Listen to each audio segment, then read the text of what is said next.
Chapter 16 Zurich, Friday, September 11, noon. The world headquarters of Roffe Sons occupied 60 acres along the Sprettenbach on the western outskirts of Zurich. The administration building was a 12-story modern glass structure, towering over the nest of research buildings, manufacturing plants, experimental laboratories, planning divisions, and railroad spurs. It was the brain center of the far-flung Roffe Sons empire. The reception was starkly modern, decorated in green and white, with Danish furniture. A receptionist sat behind a glass desk, and those who were admitted by her into the recesses of the building had to be accompanied by a guide. To the right rear of the lobby was a bank of elevators, with one private express elevator for the use of the company president. On this morning, the private elevator had been used by the members of the board of directors. They had arrived within the past few hours from various parts of the world by plane, train, helicopter, and limousine. They were gathered now in the enormous high-ceilinged, oak-paneled boardroom. Sir Alec Nichols, Walter Gassner, Ivo Palazzi, and Charles Martel. The only non-member of the board in the room was Rhys Williams. Refreshments and drinks had been laid out on a sideboard, but no one in the room was interested. They were tense, nervous, each preoccupied with his own thoughts. Kate Erling, an efficient Swiss woman in her late 40s, came into the room. "Miss Roff's car has arrived." Her eye swept around the room to make sure that everything was in order. Pens, notepads, a silver carafe of water at each place, cigars and cigarettes, ashtrays, matches. Kate Erling had been Sam Roff's personal secretary for 15 years. The fact that he was dead was no reason for her to lower his standards, or hers. She nodded, satisfied, and withdrew. Downstairs, in front of the administration building, Elizabeth Roffe was stepping out of a limousine. She wore a black tailored suit with a white blouse. She had on no makeup. She looked much younger than her 24 years, pale and vulnerable. The press was waiting for her. As she started into the building, she found herself surrounded by television and radio and newspaper reporters, with cameras and microphones. "I'm from l'Europeo, Miss Roffe. Could we have a statement? Who's going to take over the company now that your father—" "Look this way, please, Miss Roffe. Can you give our readers a big smile? Associated Press, Miss Roffe. What about your father's will? New York Daily News. Wasn't your father an expert mountain climber? Did they find out how—" "Wall Street Journal. Can you tell us something about your company's financials?" "I'm from the London Times. We're planning to do an article on Roffe." Elizabeth was fighting her way into the lobby, escorted by 3 security guards, pushing through a sea of reporters. "One more picture, Miss Roffe." And Elizabeth was in the elevator, the door closing. She took a deep breath and shuddered. Sam was dead. Why couldn't they leave her alone? A few moments later, Elizabeth walked into the boardroom. Alec Nichols was the first to greet her. He put his arm around her shyly and said, "I'm so sorry, Elizabeth. It was such a shock to all of us. Vivian and I tried to telephone you, but—" "I know. Thank you, Alec. Thank you for your note." Ivo Palazzi came up and gave her a kiss on each cheek. "Sara, what is there to say? Are you all right?" "Yes, I'm fine, thank you, Ivo." She turned. "Hello, Charles. Elizabeth, Elaine and I were devastated. If there is anything at all, thank you." Walter Gassner walked over to Elizabeth and said awkwardly, "Anna and I wish to express our great sorrow at what has happened to your father." Elizabeth nodded, her head high. "Thank you, Walter." She did not want to be here, surrounded by all the reminders of her father. She wanted to flee, to be alone. Rhys Williams was standing off to one side, watching Elizabeth's face, and he was thinking, if they don't stop, she's going to break down. He deliberately moved through the group, held out his hand and said, "Hello, Liz." "Hello, Rhys." She had last seen him when he had come to the house to bring her the news of Sam's death. It seemed like years ago, seconds ago. It had been 1 week. Rhys was aware of the effort it was costing Elizabeth to keep her composure. He said, "Now that everyone's here, why don't we begin?" He smiled reassuringly. "This won't take long." She gave him a great smile.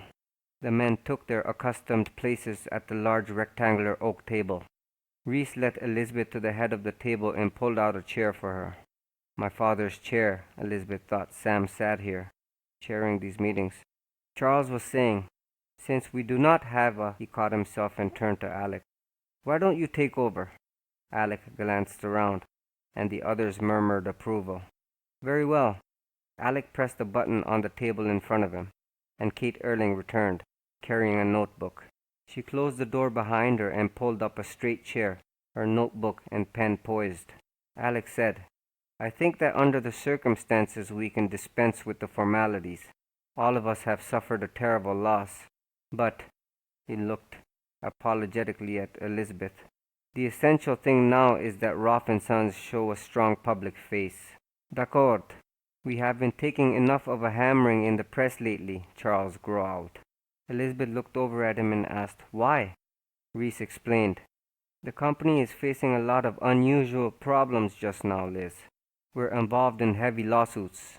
We are under government investigation, and some of the banks are pressing us. The point is that none of it is good for our image. The public buys pharmaceutical products because they trust the company that makes them. If we lose that trust, we lose our customers. Evil said reassuringly, we have no problems that can't be solved. The important thing is to reorganize the company immediately. How? Elizabeth asked. Walter replied, by selling our stock to the public. Charles nodded. In that way we can take care of all our bank loans and have enough money left. He let the sentence trail off. Elizabeth looked at Alec. Do you agree with that? I think we are all in agreement, Elizabeth. She leaned back in her chair, thoughtful. Rhys picked up some papers, rose and carried them to Elizabeth. I've had all the necessary documents prepared. All you have to do is sign. Elizabeth glanced at the papers lying before her. If I sign these, what happens? Charles spoke up. We have a dozen international brokerage firms ready to form a consortium to underwrite the stock issue. They will guarantee the sale at a price we mutually agree upon. In an offering as large as this one, there will be several institutional purchases, as well as private ones. You mean like banks and insurance companies? Elizabeth asked. Charles nodded. Exactly. And they'll put their people on the board of directors? That's usual. Elizabeth said. So, in effect, they will control Roffe Sons. We will still remain on the board of directors, Evo interposed quickly. Elizabeth turned to Charles. You said a consortium of stockbrokers is ready to move ahead? Charles nodded. Yes. Then why haven't they? He looked at her, puzzled. I don't understand. If everyone is in agreement that the best thing for the company is to let it get out of the family and into the hands of outsiders, why hasn't it been done before? There was an awkward silence. Evo said, It has to be by mutual consent, Sarah. Everyone on the board must agree. Who didn't agree? Elizabeth asked. The silence was longer this time. Finally, Rhys spoke up. Sam. And Elizabeth suddenly realized what had disturbed her from the moment she had walked into this room. They had all expressed their condolences and their shock and grief over her father's death, and yet at the same time, there had been an atmosphere of charged excitement in the room, a feeling of, strangely, the word that came into her mind was victory. They had the papers all drawn up for her, everything ready. All you have to do is sign. But if what they wanted was right, then why had her father objected to it? She asked the question aloud. Sam had his own ideas, Walter explained. Your father could be very stubborn. Like old Samuel, Elizabeth thought. Never let a friendly fox into your henhouse. One day he's going to get hungry. And Sam had not wanted to sell. He must have had a good reason. Eva was saying, Believe me, Sarah, it is much better to leave all this to us. You don't understand these things, Elizabeth said quietly. I would like to. Why bother yourself with this?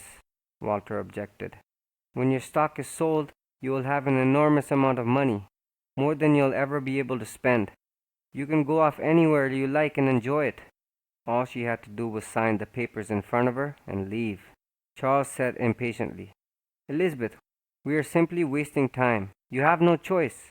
It was at that instant that Elizabeth knew she did have a choice, just as her father had had a choice. She could walk away and let them do as they pleased with the company. Or she could stay and find out why they were all so eager to sell the stock, why they were pressuring her. For she could feel the pressure. It was so strong, it was almost physical. Everyone in that room was willing her to sign the papers. She glanced over at Rhys, wondering what he was thinking. His expression was non-committal. Elizabeth looked at Kate Erling. She had been Sam's secretary for a long time. Elizabeth wished she could have had a chance to speak to her alone. They were all looking at Elizabeth, waiting for her to agree. "I'm not going to sign," she said. "Not now." There was a moment of stunned silence. Then Walter said, "I don't understand, Elizabeth." His face was ashen. "Of course you must. Everything is arranged," Charles said angrily. "Walter's right. You must sign." They were all speaking at once, in a confused and angry storm of words that beat at Elizabeth. "Why won't you sign?" Evo demanded. She could not say. "Because my father would not sign. Because you're rushing me." She had a feeling, an instinct that something was wrong, and she was determined to find out what it was.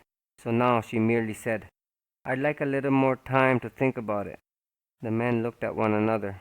"How much time, Sarah?" Evo asked. "I don't know yet. I'd like to get a better understanding of what's involved here." Walter exploded. "Damn it! We can't—" Rhys cut in firmly. "I think Elizabeth's right." The others turned to look at him. Rhys went on. "She should have a chance to get a clear picture of the problems the company is facing, and then make up her own mind." They were all digesting what Rhys had said. "I agree with that," Alex said. Charles said bitterly, "Gentlemen, it doesn't make any difference whether we agree with it or not. Elizabeth is in control." Evo looked at Elizabeth. "Sarah, we need a decision quickly." "You'll have it," Elizabeth promised. They were all watching her, each busy with his own thoughts. One of them was thinking, "Oh God, she's going to have to die too."